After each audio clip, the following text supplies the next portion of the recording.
Time for mediocre middle-aged guitar playing with Marc.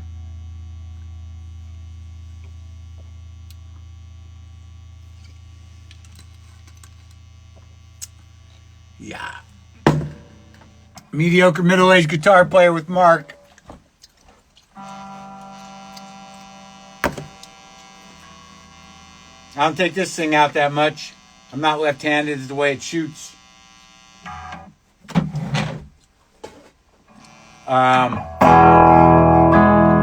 Black Les Paul Custom. That's supposed to sound a certain way.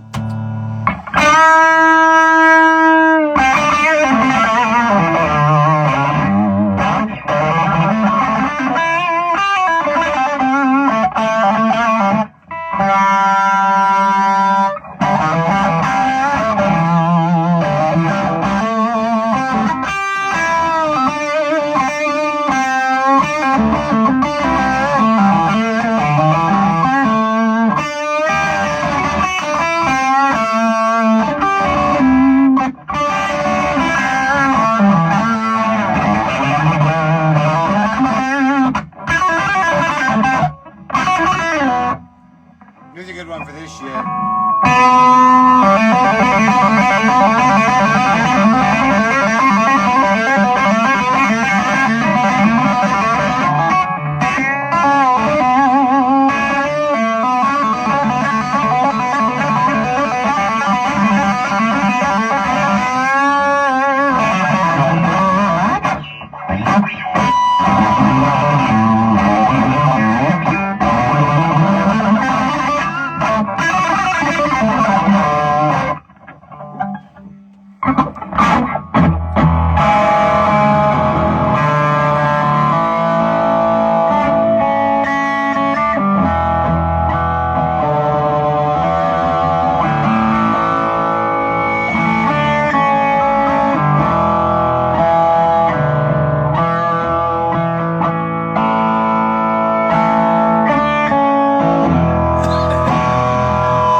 For those of you who don't know what happens in here right now, this is not talk time. I'm just playing the guitar for tomorrow's show before I do the monologue.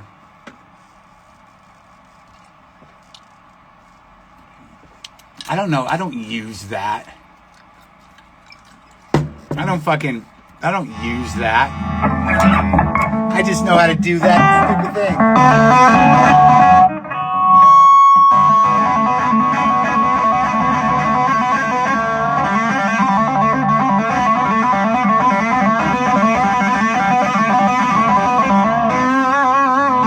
But I would never use it for anything.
Chonky donk. I think we keep it at that pace. Maybe take a little of the dirt out of it. Right? And lay it down. See where it goes. Fuck it, man. Fuck it.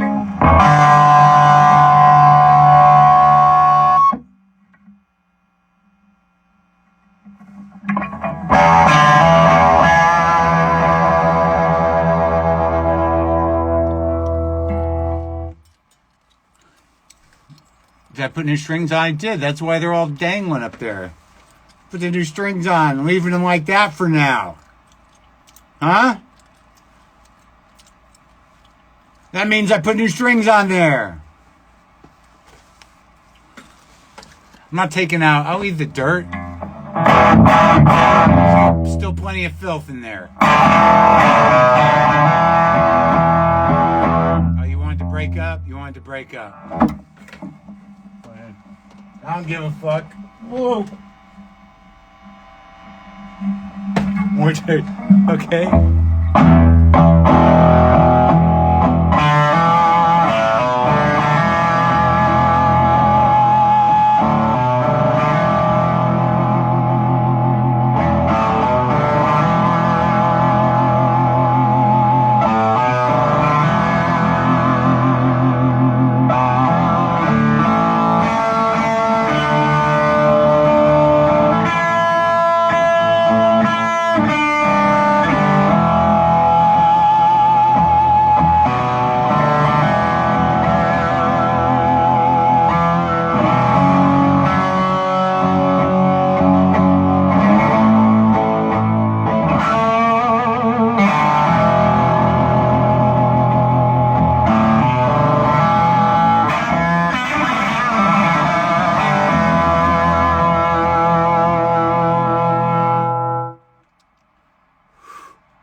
Oh man. Hold on. I gotta turn the recording on. Sounds like you're channeling Neil Young's Cortez the Killer. Yeah, this is like a different guitar, and I'm using a box, which is not my bag, but.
I feel like that had a pretty nice groove. Sludge.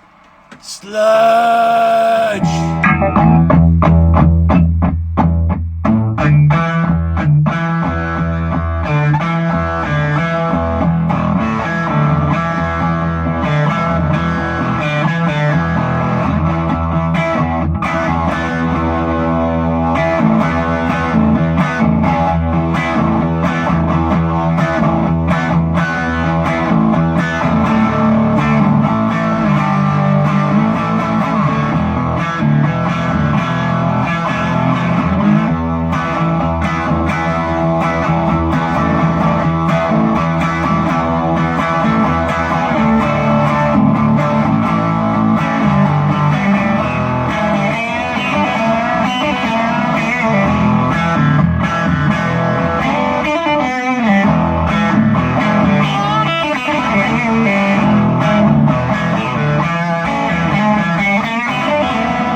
I'm sweating!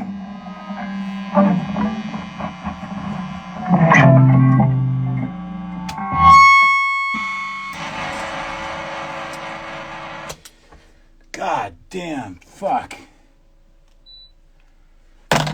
Oh, shit. All right. I have to talk about, Checky. One, hey.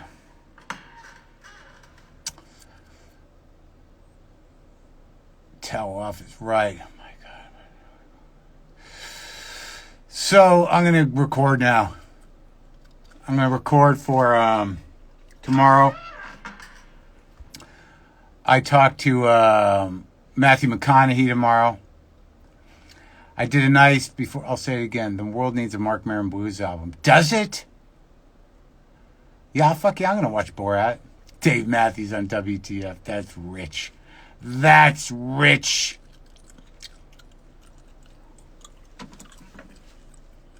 You think I should do a blues record? All right.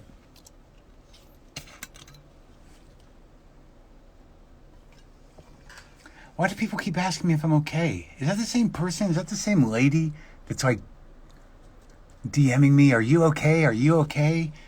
One person is like, what do you mean am I okay? How am I not okay?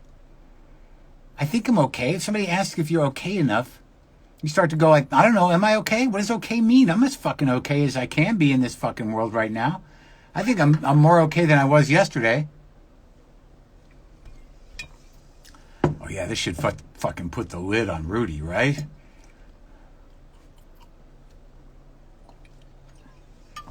I think the same person asked me if I'm okay like 3 or 4 times. Like, I mean, I don't know how well anybody knows me out here, but I tend to fluctuate on a day-to-day basis with the emotional output and the dopamine, serotonins, the fucking whatevers. Yeah, I mean, some days I'm worked up, some days I'm not. I'm kind of jacked right now, but I have a certain amount of clarity, but I would say I'm definitely okay. Am I a danger to myself in the way of like, oh my God, I'm so sad. I want to hang myself with a belt from my closet door? No. Am I so fucking manic that I don't know where I am or what day it is or who's president or that way not clear whether or not I'm Jesus or God or fucking Buddha? No. Am I somewhere in between those two? Yes.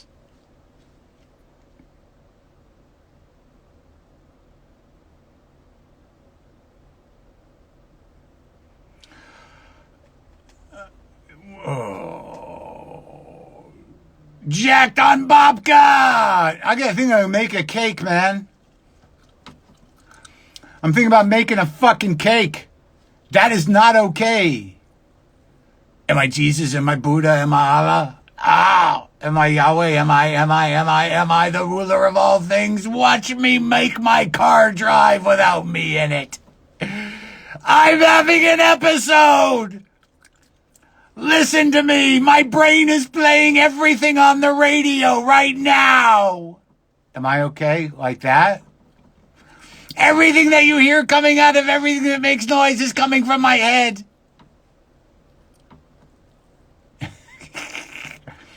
I think I might be having a manic episode because I'm inventing all of you right now as we speak. You don't exist without me creating you with my imagination. Am I okay? But am I okay? But am I okay? Are you okay? Is this too fucking close?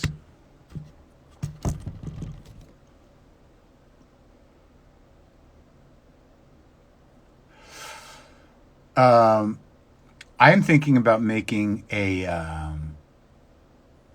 you know, that lady's going to DM me again. You don't really seem okay. I'm sending some over. I'm sending somebody over. What's the best Stevie Ray Vaughan album? There's only like 3, right? Or 4? I would think that first one though, wouldn't you? Because the fucking tone, he was really, I think he was still a little jacked.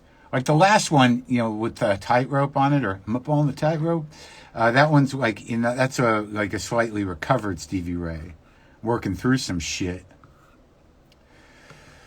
I would have to say that first record, right? Is the second record Texas Flood? I can't remember, man. I think the first record though, where he's standing out front with the big sunglasses on, where he's just sort of like a weird kind of rock and roll dressed cocaine stick figure. he's just a fucking jacked up hat rack wearing some Elvis glasses. That's probably it, man. That's probably it.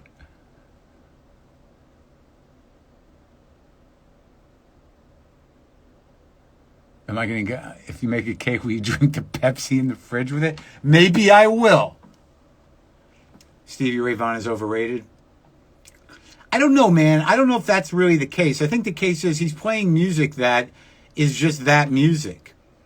But, you know, no one can chase a fucking riff down like that motherfucker. I mean, in terms of noodlers, like, you know, you've got the fucking math noodlers who are just, you know, all speed. And like, it's not even a matter of following, but it's just like, it's Snoozeville. But he's got some groove, and he's got some fucking taste. And, you know, he's one of those guys where he's playing a riff and it's pretty satisfying. And then he plays it some more and it's really satisfying. Then he plays it a little more and you're like, what the fuck is happening? I don't know, pomegranates. Do you eat the seeds? Do you not eat them? Are they a pain in the ass? Are they worth it? I don't think so.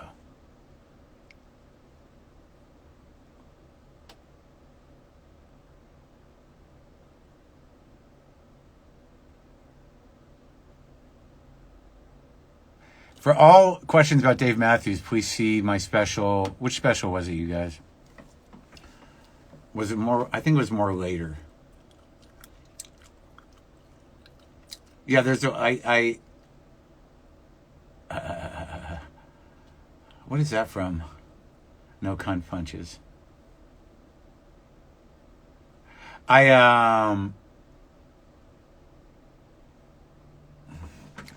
Do you fill up on chips at a Mexican restaurant? That's a personal question. I didn't eat the persimmons because they're still hard. Are there 2 kinds of persimmons? Because these ones are the right color, but they're not getting any softer. And I don't know what to do with them. And I'm just going to leave them in this bag. They're supposed to get soft. I don't know if they are. Yeah, I think this is the shirt I was wearing on Too Real. I've got two of these, but one of them has a hole in it. What do I think about Jeffrey Toobin? I mean, no dicks at work, but I mean, it's like people are going to have to make the adjustment that they're working at home, that this is the job. The office is now at home sometimes, and it might be in the same chair that you jerk off in. And, I think the same rules apply generally. No dicks at work, but it's just, these are growing pains. Unfortunately, Toobin, took the hit for the growing pains of the new economy. He took the hit for a lot of men who were like, man, this meeting's going nowhere, but I gotta be here. I wonder if I can just go on YouPorn for a minute. I'll just close this window with the work people and pop open the YouPorn. Okay, yeah, deep throats. Okay, good.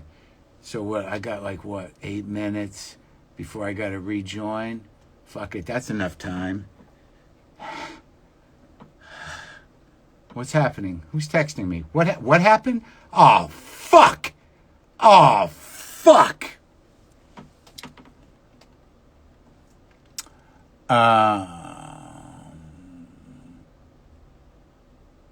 Look, I once did a bit about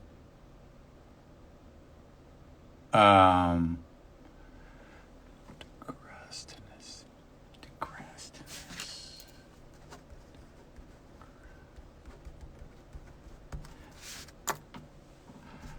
I used to do a bit about jerking off at work. Look, if you go into your office and you lock the door and there's no one else involved, you've had a rough day, you don't want to take pills, you don't want to drink, sometimes you got to fucking, rub one out. That's men, women, whoever. But generally the rule is, when the workplace is no dicks at work, and that's sort of an unspoken rule.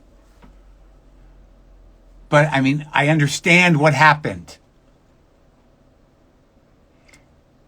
Take the information and use it. Far easier for a man to jerk off. I guess, lady, but it depends on, some women can do it. If you need things to do it with, it makes it a little trickier. But even then, there's things that are, sized appropriately that you could probably just, keep in your purse, and you'd have to find one that's not that noisy. But sometimes women need two. I've known a couple double headers, So it's just, you figure it out, man. You adapt. It just depends what your trigger's like. You know what I mean? I think that's true. There should be designated rooms for it. I believe that's true.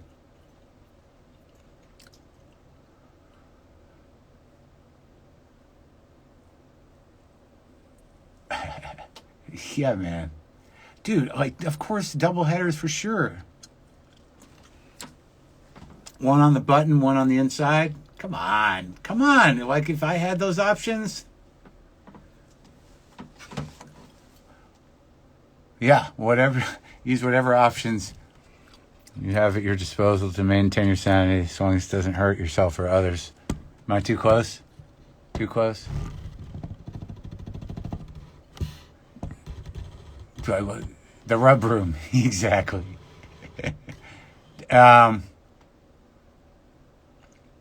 Same rule for home as work. Go to the bathroom and be quiet. Why would you do that at home? You should feel free. It's your home. You should be able to make a mess.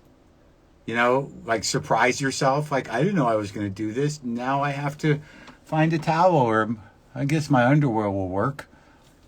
But I guess if you have other people living there, or you're hiding it from somebody, you shouldn't be jerking off in the corner at your own goddamn house. Yeah, I saw the Sorkin movie. I've seen the best actors of my generation try to transcend the goofiness of hippie clothing many a time. It can't be done. It can't be done.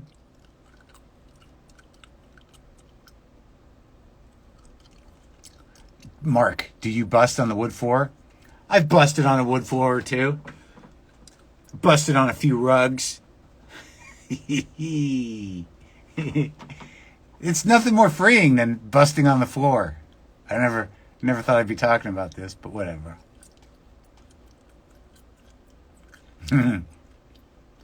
I think there's a whole chapter in one of my books about we are talking about wanking. Yeah. This whole chapter in one of my books, I think it's a story about flying to Cleveland. I talk about jerking off on the hotel room floor. What's the weirdest place I ever busted? I don't know why hearing a new term for coming is so entertaining to me. I think the weirdest place, not the weirdest place, but I think that one of the more surprising places I ever busted was in the bathroom on the Staten Island ferry. And I don't think I even need to tell the whole story.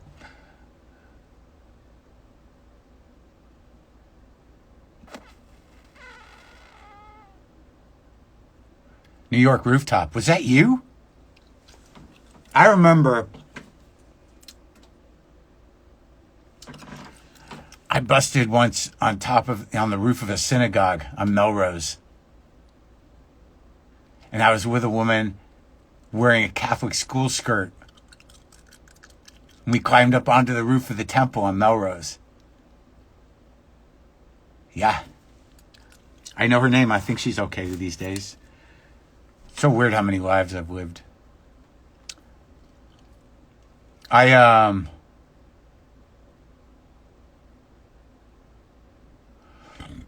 Who's not a sinner? Those who are without sin, throw the rock. You fuckers. So many rock throwing sinners out there. That's a big problem right now. Too many sinners, too many rocks. Which temple? Was that one like right at I don't know why we did it there, to be honest with you. Because I think I was actually staying in the hotel right there. It's the one, it's like almost like a storefront temple. It's right at Melrose, just on, it's west of Fairfax. Maybe on the next block down from the Beverly Laurel Motor Hotel, which is where I used to stay a lot, way back in the day. I have a Chelsea hotel story that's one of the great stories. There was an old dude that worked at the Chelsea. I forgot to ask Patty about Stanley. He was a guy that used to work the desk at the Chelsea for like ever, Stanley. But I remember one time I was wandering around New York. It was drunk. It was hot. It was humid. It's always sweaty, and there was always drunky, drugged, sweaty, wandering around one village or the other. You know, and I remember I met some woman, and I think I knew her from somewhere else, and I think, so I don't know where I got it in my head, but like we wanted to fucking, do a mutual bust session. Wanted to fuck. We were down to fuck. And I did not bust on Stanley. What I did was I rented a room there. I had no luggage, no nothing. We just wanted to have a place to fuck. And we rented the room. And the next morning, when I was checking out, Stanley looks at me and he says, I pay the guy. And he goes, do you want a receipt for what you did?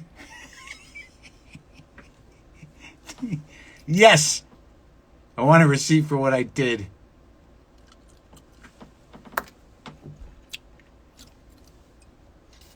Hey, don't be selfish. Make sure everybody busts.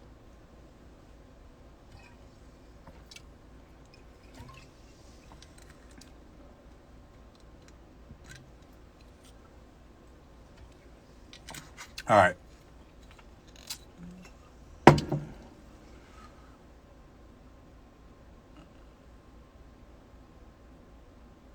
No receipt necessary. All done. All done.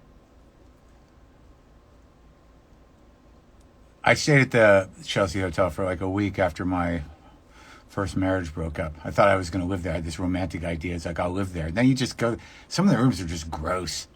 Fucking full of bugs. Play some Dylan.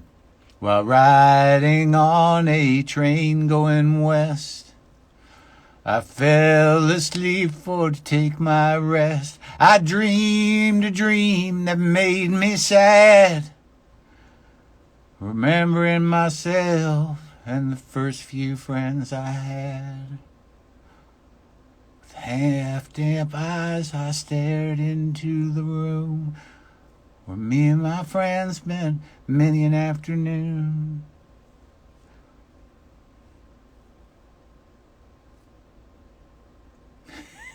You missed busting everywhere in the house when you wanted to.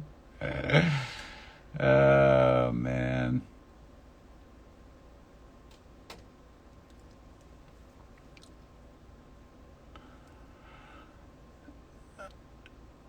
Did me and Kennison ever double team any chicks when I was in LA? No, me and Kennison did not. I was not that. I was not Carl. I was not like that close to Sam. I'm not a double team kind of dude. The only threesomes I've had were with. Oh, that's not true. I wouldn't call it teaming. I don't know that I've had a successful threesome. I remember that there was one with two women, and then it became a lot of work. That I remember. And I remember the one that I had with my buddy Steve, and that just became me watching them fuck. Neither a great time. Neither one of them a great time.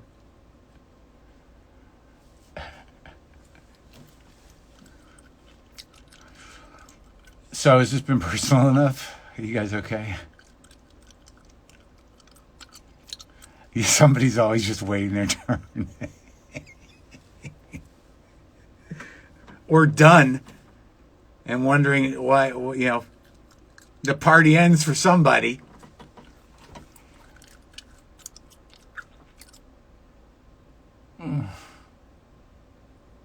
Yeah, I'm still buddies with that guy, kinda.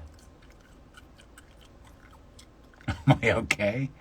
No, man! You guys aren't real. I'm not okay. Why would I be okay? I'm talking to a bunch of weird fucking fake people that I'm inventing with my brain. I'm really an astronaut. This is all a strange place I'm visiting. Soon I'll wake up and be back home.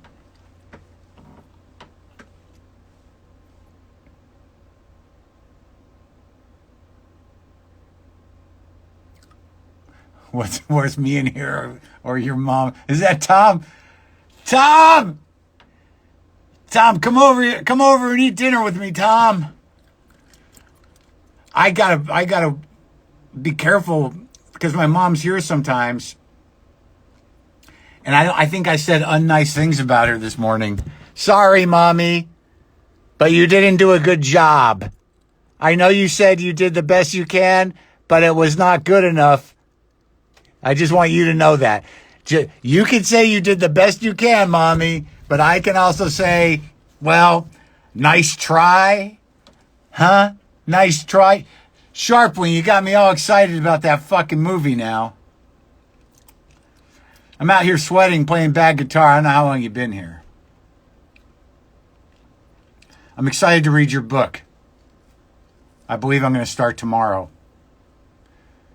And I'll be honest with you. I'll be straightforward with you about my opinion as a friend. Yeah, you gave your best, but I guess your best wasn't good enough.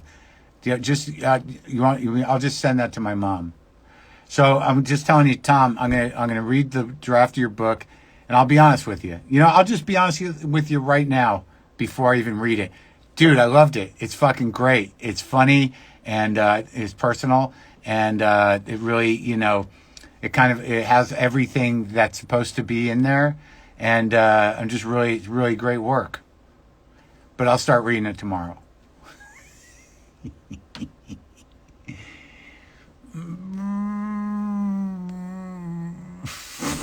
No, seriously, it's fucking brilliant, dude. I can't wait. It was so good. It was so good. I can't wait to start reading it. It was that good. Man, how much did we laugh the other day? When Tom comes over, we fucking laugh. You got to do that, man. Find somebody that you're in a pod with. Find somebody you trust not to be COVID ridden, who's a friend of yours, and come over and fucking laugh. Just have the good conversations and laugh it up. Dude, it was so good. I just can't wait to crack it. So good. Cannot wait. Yeah, I'll fucking write Tom a blurb. I'll do it right now. Not only is Tom Sharpling one of the best and funniest broadcasters to ever hit the airwaves, but as a writer, he has time to go more in depth into his own story with humor and heart, and it makes you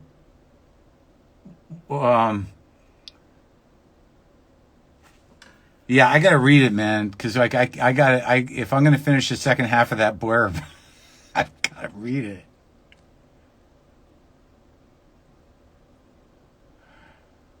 You took a laughing yoga class once? Wow.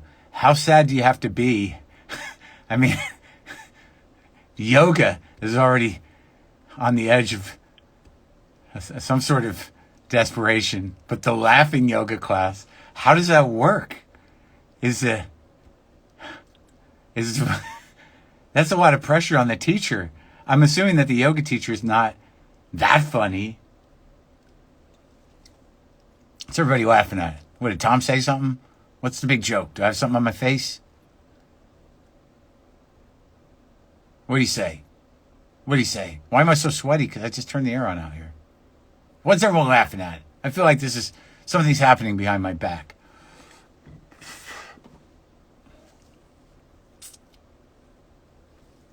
I gotta fucking work, you guys.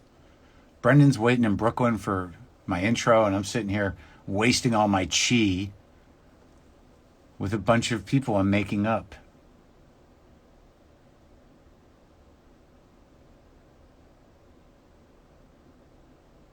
Bustin' yoga. That's called tantric, I think, isn't it?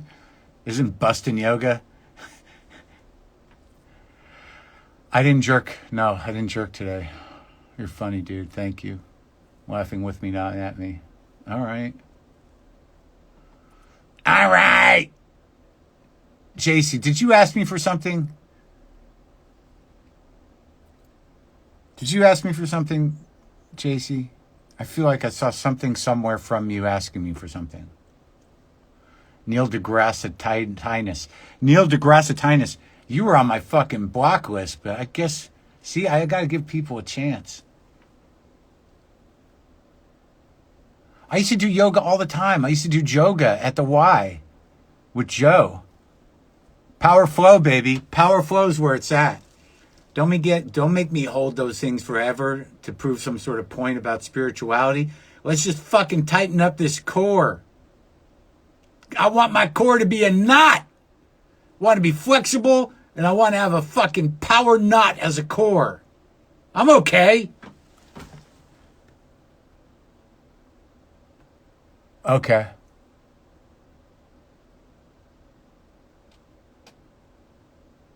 What the hell is yoga? It's a yoga class at the Hollywood Y taught by a guy named Joe. Joga, we used to call it.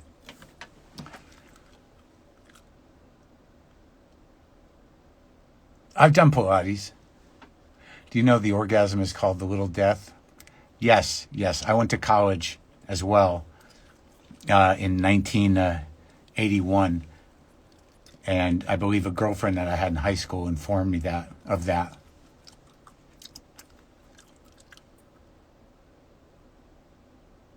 Hunter S. Thompson would have been a solid WTF guest. Yeah, before the wet brain, probably yes. I'm okay.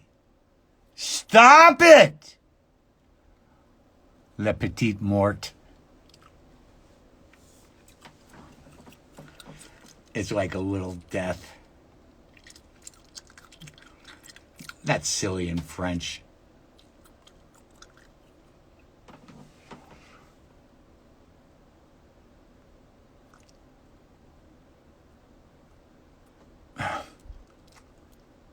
Fucking fuck. Now somebody's texting me who's watching me. Is it my mother? Oh, this guy. Just read Glow not coming back. Bummer. But it also says you got paid. So booyah. Booyah is right.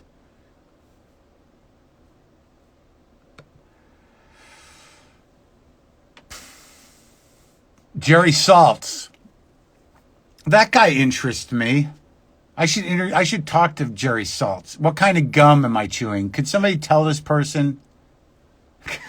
That's how close I am with some of my fans. Would somebody get this guy up to speed on the brand of gum that I chew? Please. Thank you.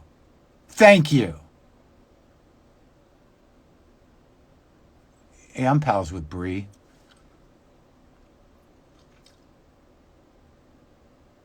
What was my first guitar? My first guitar was made by, I think, a company called Copycat. Copycat guitar. And I think it was with a K. Is that possible? Is that what we're going to search for after all this time? That's what I'm going to look up. It was a company called Copycat.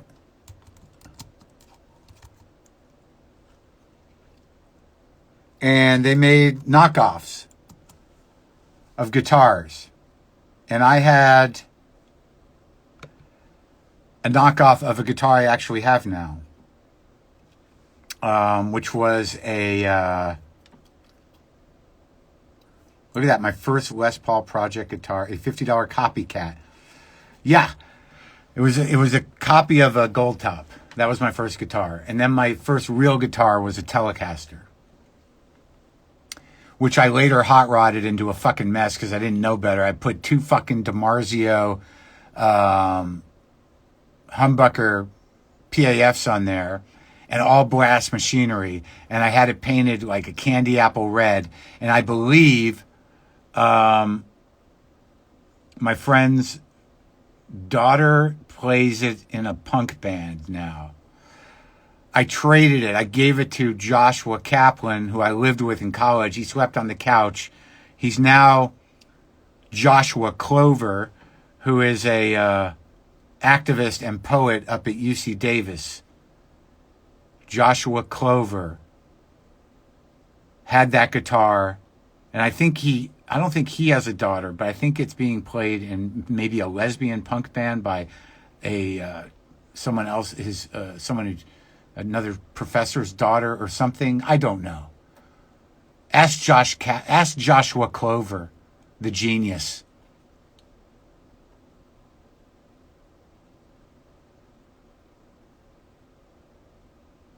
I haven't made an olive oil cake. Yes, Joshua Clover was a friend of mine. Where's Barry Sobel? Ain't no room in my car for Oprah Winfrey, Barry Sobel.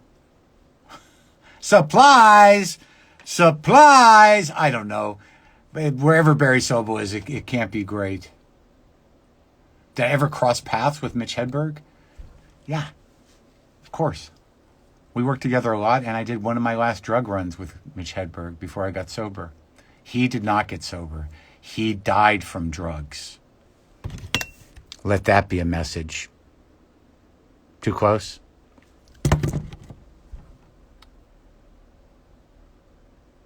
I'm going to bake a Kentucky butter cake. That's the plan. A Kentucky butter cake. James Wolcott, good guest. Derek Wolcott would have been better, but he died. You want to hear Derek Wolcott's story? Derek Wolcott, the great poet and playwright, was a professor at Boston University, and I took a playwriting seminar with him, and I was bad. And whatever, man. It doesn't fucking matter. Derek Wolcott, the great Caribbean wizard. I remember I decided I was going to audition at Yale Drama School, man, because I was going to fucking go to Yale Drama School. But I didn't really realize that you had to put work into that. And they asked for a picture, and they asked for a little fucking, a little bio or a little piece of essay. So I went to a photo booth and got a strip of pictures of me being cool. This is for Yale Drama. I wrote my little essay, and I prepared a Sam Shepard monologue where I jerked off my belt. And then I did some Greek tragedy, but I needed a reference letter. And I remember I went over to Derek Walcott's house in the morning because I'd asked him to write the letter and he hadn't done it yet. I banged on his door and he stood up. He was in his fucking bathrobe and he had a fucking typewriter on top of a file cabinet. And he typed me a reference letter for Yale. That was basically like, if anyone saw that letter, they'd be like, this isn't a real letter.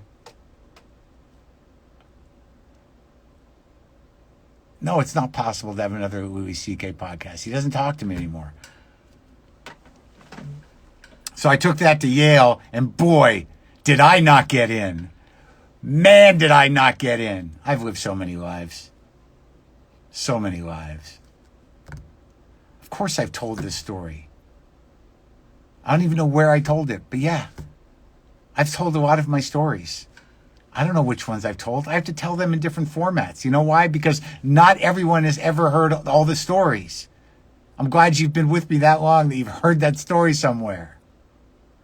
I'm recently sober. How often are you attending AA? The bigger question is, how often do you need to go? Don't worry about me, pal. If you're newly sober, you should go every day, at least once a day.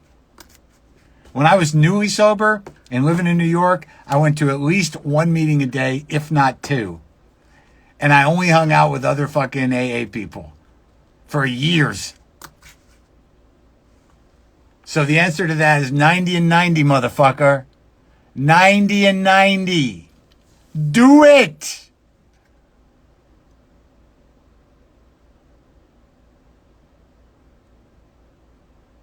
It's all good, man. Breathe. You breathe.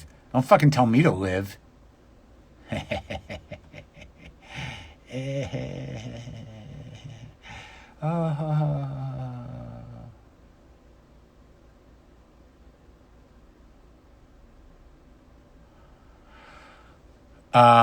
I tell you about the women who message me and tell me how much you're in love with me? It doesn't happen as much as you would think. It seems like I've outgrown that. I sometimes get messages of concern and traction, but not too much of the. It's not like the old days. I guess I've got boundaries now. I feel like this might be Marc with a K today. Half and half, man. Half and half. I was in your dream last night. How'd I do? I can dance. I like to dance, but I don't do a lot of the dancing. Do I like Mexican women? Do we have to categorize? I like women.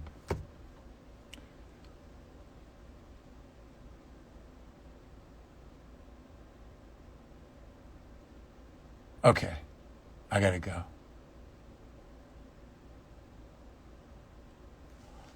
Oh, my psychologist told me you used to date his wife before they got together. Dr. Barry Ramos' daughter. I don't know if I'd call that dating, but I definitely loved her. I knew that family, for my whole life. But that's true. We did spend time together a long time ago. What? Okay. This was fun. I think I stayed a lot longer than I thought I would. The last vinyl I bought,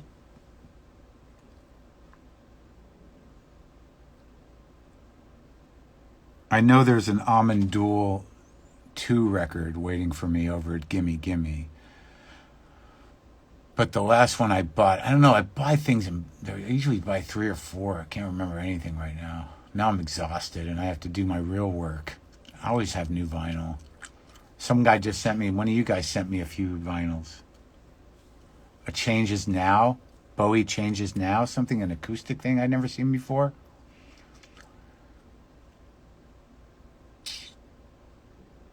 You used to flirt with me on MySpace? Oh, no. That sounds like the beginning of a not good story. Let me know if everything is okay. Then DM me here if you have if there's any past issues you want to work out. What's a good place to start with Rimbaud? Well, there's really only that one book. That it's usually both of the books, Illuminations and the other one. There's not a lot of Rimbaud, so just get the book with all the Rimbaud in it. You sent me some vinyls. Did you send me that Nicholas Stone 5? Did you send me that Bowie record and the Jerry Rafferty record? Was that you? And it came with a big letter. I haven't read the letter yet, but was that you?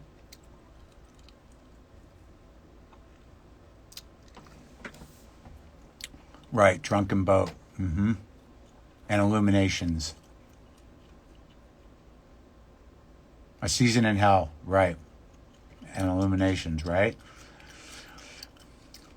Con from Thief. I'd like to get that record, man.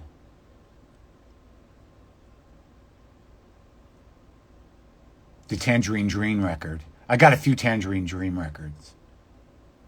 I'm okay. You're going to send me a Flaco Jimenez record? Flaco Jimenez?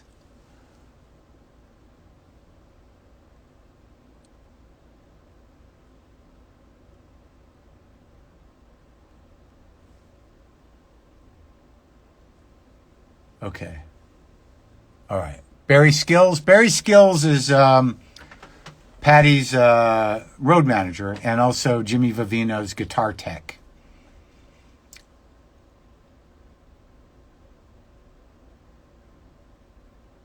Some guy keeps talking about that fucking King Gizzard shit.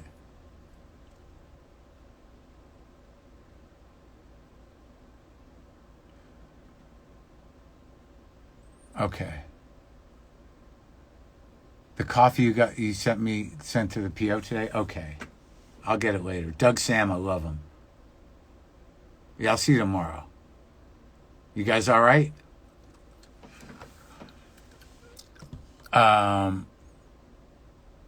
I do listen to Brazilian rock, man. I just turned everybody on to that guy. What's his name? What is that guy's name? Come on, man. The Brazilian dude I turned you guys on to. No, I worked out today. Tim.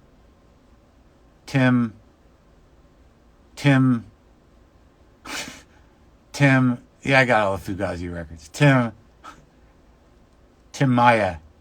Yeah, Tim Maya. Yeah. And I got some other shit too. Tim Maya. You're having a baby girl. Congratulations. Caetano Veloso. I like the way that sounds. I'm sold on the name.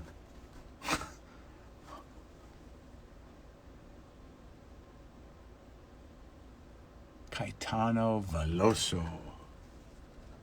Caetano Veloso. Okay, Osmitantes. Yeah, I have the record. I can't find I'm missing an Osmitantes record. What?